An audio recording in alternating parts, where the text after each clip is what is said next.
नमस्कार मित्रों, स्वागत है आपका ज्ञान गंगा आयुर्वेद क्लासेस में। आज हम लोग क्रिया शारीर के अंतर्गत तीसरे चैप्टर में यहाँ पर जो नेक्स्ट टॉपिक पढ़ने वाले हैं, रोल ऑफ दोष इन द फॉर्मेशन ऑफ प्रकृति, अर्थात प्रकृति के निर्माण में दोषों का क्या महत्व है, क्या रोल होता है। साथ ही साथ देखेंगे of an individual and it's maintaining the health, अर्थात प्रकृति के निर्माण में दोष का क्या रोल है, साथ ही साथ स्वास्थ्य को मेंटेन करने में जो दोष का क्या रोल होता है उसके बारे में बात करेंगे।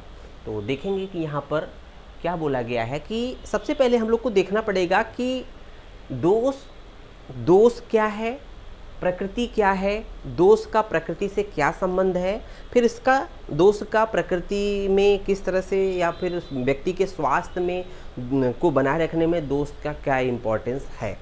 तो आइए देखते हैं कि यहाँ पर क्या चीज़ें बात की गई है। सबसे पहले हम लोग देखेंगे, डिफाइन करेंगे इन जनरल दोष क्या है। तो कहते हैं ना कि रोल ऑफ दोष इन द फॉर्मेशन ऑफ प्रकृति, तो प्रकृति के फॉर्मेशन में, निर्माण में दोष का क्या महत्व है। तो देखेंगे सबसे पहले दोष को जो डिफाइन किया है वो त्रिदोष चर्चा परिषद के अंतर्गत। तो ध्यान रखिएगा कि दोष की जब भी परिभाषा बताइएगा, त्रिदोष चर्चा परिषद वाला जो पॉइंट है उसमें तो तीन पॉइंट क्या है कि जिसमें देह की स्वाभाविक क्रियाएं कराने, जिसमें दोष उसे कहते हैं जिसमें देह अर्थात शरीर की स्वाभाविक क्रिया जो नेचुरल वर्क एक्शन होता है उसको कराने एवं उन पर नियंत्रण रखने का सामर्थ्य हो। तो स्वाभाविक क्रियाएं कराएगा दोष, साथ ही साथ उस पर कंट्रोल भी रखेगा। दूसरा पॉइंट क्या कहता है उसी परिभाषा में, प्रकृति निर्माण की क्षमता हो। तो देख रहे होंगे दोष के द्वारा ही प्रकृति का निर्माण हो रहा है। तो दोष के डिफिनीशन में ही आ गया कि प्रकृति निर्माण की क्षमता हो, अर्थात दोषों के द्वारा ही प्रकृति का निर्माण होता है। जैसा कि हम लोग का हेडिंग है, रोल ऑफ दोष इन द फॉर्मेशन ऑफ प्रकृति। तो प्रकृति के निर्माण में दोष का क्या रोल है, क्या महत्व है। जब दोष को डिफाइन करते तो वहाँ क्लियर कट कर दिया, प्रकृति के निर्माण की क्षमता हो, अर्थात उस दोष को उसे दोष कहेंगे जिसमें प्रकृति निर्माण की क्षमता हो। तो ये क्लियर हो गया कि दोषों के द्वारा ही प्रकृति का निर्माण होता है। और तीसरा पॉइंट उसमें कह रहा है जिसमें स्वतंत्रता पूर्वक देह को दूषित करने की प्रवृत्ति हो उसे दोष कहते हैं। तो ये सिंपल दोष की परिभाषित किया। उस दोष की परिभाषा हम लोगों ने सेकंड पॉइंट देखा, प्रकृति निर्माण की क्षमता हो, अर्थात दोष उसे कहेंगे जिसमें प्रकृति निर्माण की क्षमता हो। तो हम लोग का ये पॉइंट सिद्ध हो गया कि प्रकृति का निर्माण दोषों के द्वारा ही होता है। अब देखेंगे प्रकृति किसे कहेंगे। अगर प्रकृति को अगर समझना है तो प्रकृति का मतलब होता है स्वभाव। तो यहाँ पर देखेंगे सामान्यतः जो है शारीरिक प्रकृति की बात करें या उस तरह से, तो यहाँ पर सबसे देखते हैं प्रकृति का क्या अर्थ होता है।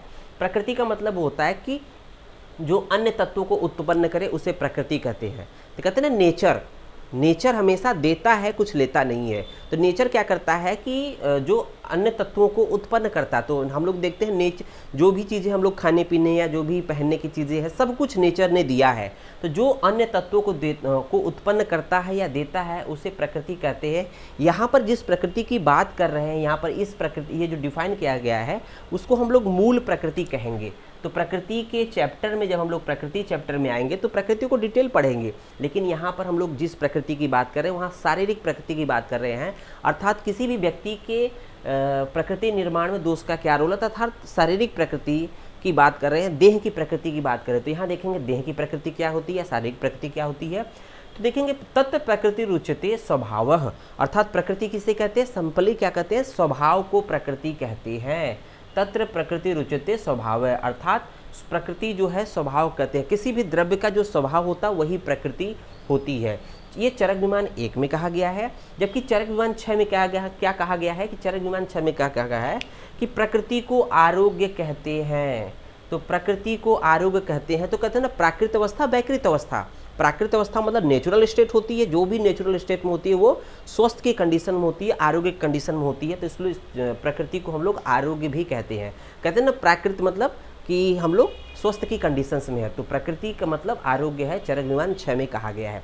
तो इस तरह से एक सिंपल हम लोगों ने प्रकृति को देखा कि प्रकृति का मतलब स्वभाव होता है और चरक ने ही प्रकृति को आरोग्य की भी संज्ञा दी है। आइए देखते हैं कि प्रकृति के निर्माण में दोष का क्या इन्वॉल्वमेंट है या क्या रोल है, किस तरह से प्रकृति का निर्माण होता है। तो यहाँ पर देखेंगे बहुत ही सुंदर डिफिनेशन सुश्रुत ने दिया है। सुश्रुत शारीर 4 में यहाँ डिफाइन किया गया है कि शुक्र शोणित संयोगे, अर्थात जब गर्भ के निर्माण में, तो ये जो प्रकृति का निर्धारण प्रकृति का निर्माण कब शुरू होता है? तो जब गर्भ का निर्धारण होता है उसी समय, जब गर्भ का निर्माण होता है उसी के साथ साथ व्यक्ति की, हर एक व्यक्ति की प्रकृति का भी निर्धारण या निर्माण हो जाता है। तो आइए देखते हैं, शुक्र शोणित संयोगी, जब शुक्र शोणित का संयोग होता है, किसका संयोग हो रहा है? शुक्र और शोणित का।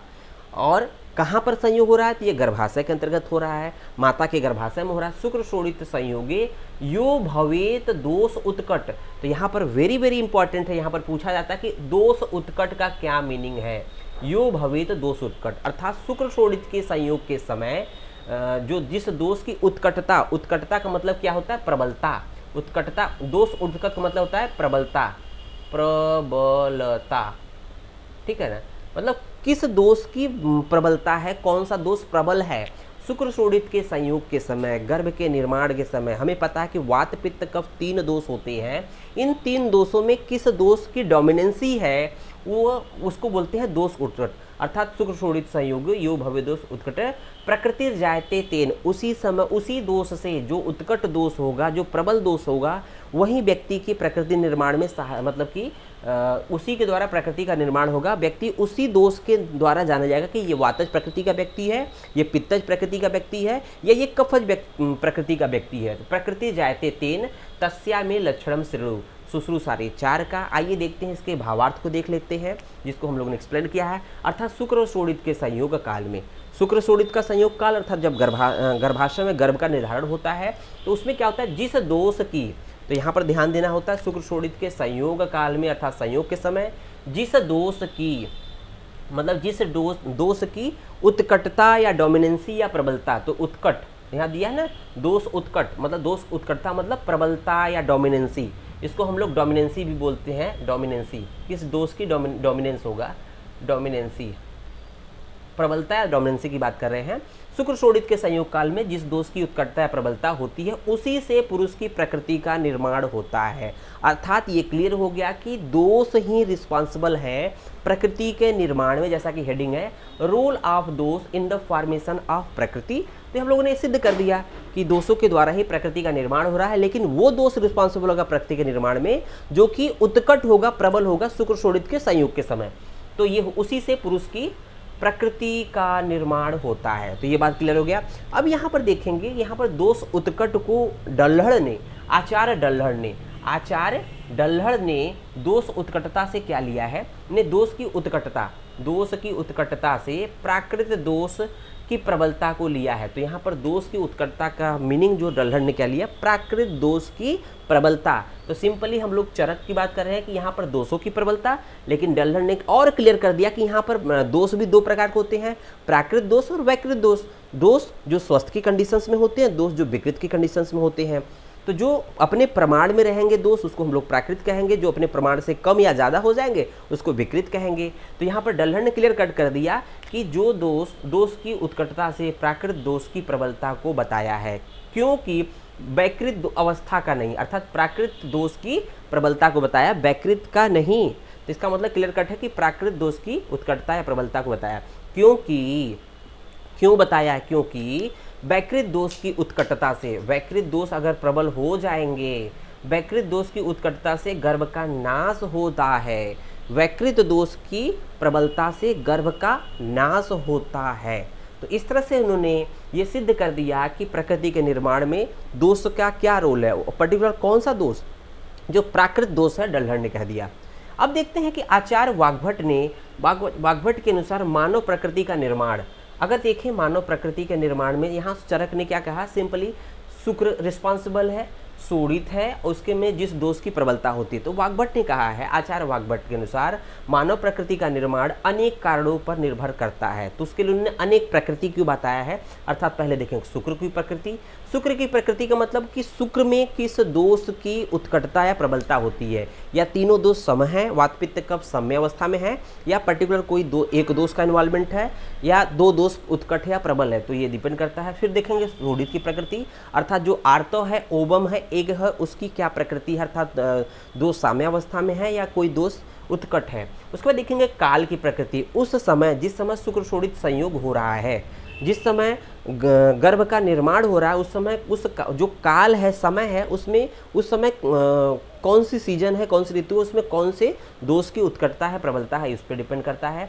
चौथा देखेंगे गर्भाशय की प्रकृति, अर्थात जहाँ पर शुक्र शोणित संयोग हो रहा है यूट्राइन कैविटी, यूट्रस में भी किस दोष की उत्कटता है या साम्यावस्था है। फिर देखेंगे फिफ्थ वाला माता के आहार की प्रकृति। तो माता जो है गर्भ धारण से पहले किस प्रकार के आहार का सेवन कर रही है। वातिक आहार का सेवन करेगी तो जो माता का वो वातिक प्रकृति की तरफ बढ़ेगा गर्भ। पैतिक अगर आहार का सेवन करेगी तो पैतिक गर्भ की तरफ बढ़ेगा, और डिपेंड करता है किस तरह के आहार का सेवन कर रही है। फिर उसी तरह से माता के विहार का, तो माता बहुत ही हंसमुख है, बहुत ही भाग दौड़ कर रही है, बहुत ही दौड़ भाग कर रही है, तो वहाँ पर वात का प्रकोपित होगा। बहुत क्रोध कर रही है, बहुत गुस्सा करती है, तो पित्त दोष का इन्वॉल्वमेंट होगा। अगर यदि व्यक्ति माता बिल्कुल शांत है, बैठी रहती है, बिल्कुल चलती फिरती नहीं है, तो वहाँ कफ दोष की उत्कटता या प्रबलता होगी। तो ये कुछ लक्षण है। साथ ही साथ पंच महाभूत की प्रकृति भी ये प्रकृति के निर्धारण में ये काम करती है। अब देखेंगे यहाँ पर एक लास्ट पॉइंट है कि मेंटेनेंस ऑफ हेल्थ, दोष का प्रकृति निर्माण में रोल और एंड मेंटेनेंस ऑफ हेल्थ। तो स्वास्थ्य को बनाए रखने में, शरीर के स्वास्थ्य को बनाए रखने में दोष का क्या इंपॉर्टेंस। तो हम लोगों ने देखा कि स्वास्थ्य और प्रकृति अर्थात दोष, तो प्रकृति अर्थात प्रकृति को चरक ने आरोग्य कहा, आरोग्य मतलब स्वास्थ्य होता है। चरक ने आरोग्य को प्रकृति कहा या प्रकृति को आरोग्य कहा है, आरोग्य का मतलब ही स्वास्थ्य होता है। अब स्वास्थ्य की कंडीशंस में, स्वस्थ की कंडीशंस में जो दोष होते हैं वात पित्त कफ, ये साम्य अवस्था में होते हैं। तो ये देखेंगे ये जो हेल्थ की कंडीशंस में जो दोष होंगे, इस हेडिंग को अगर हम एक्सप्लेन करें कि यहाँ पर क्या होता है दोष, जो स्वास्थ्य की कंडीशंस में अगर देखेंगे जो स्वस्थ की कंडीशंस में जो दोष होंगे, दोष क्या होंगे, वो साम्य अवस्था में होंगे, साम्य होंगे, अर्थात वात पित्त कफ तीनों बैलेंस्ड होंगे। तो तीनों क्या होते हैं, वात पित्त कफ, अर्थात वात पित्त कफ बैलेंस होंगे, बैलेंस रहेंगे। तो बैलेंस को वात पित्त कफ जिस समय बैलेंस रहते हैं, इसलिए इसको क्या बोलते हैं, त्रिस्थूड़। वात पित्त कफ को हम लोग बोलते हैं त्रिस्थूड़, त्रिसूत्र, त्रिस्थूड़, त्रिदोष, त्रिस्थूड़, त्रिदोष। तो त्रिस्थूड़ त्रिदोष, तो कहते हैं ना कि जिस तरह से किसी मकान की छत अगर देखेंगे तीन स्तंभ पर, अर्थात जो तीन पिलर होते हैं, तो जिस तरह से तीन पिलर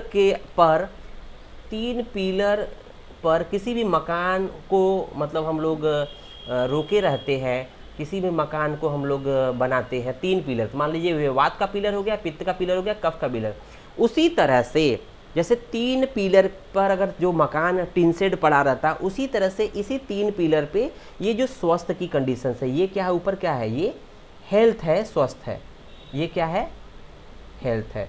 अर्थात वात पित्त कफ नामक पिलर पर ही इस पे जो स्वस्थ जो है डिपेंड करता है, ये एक तरह से निर्भर रहता है। इसमें से कोई एक डिसबैलेंस होगा, पित्त होगा, वात होगा, तो कहीं ना कहीं स्वस्थ की कंडीशंस नहीं रह जाएगी। इसलिए कह रहा है रोल ऑफ दोष इन द फॉर्मेशन ऑफ प्रकृति of individual and in maintaining of health. तो कुछ इस तरह से हम लोगों ने इस हेडिंग को डिफाइन किया।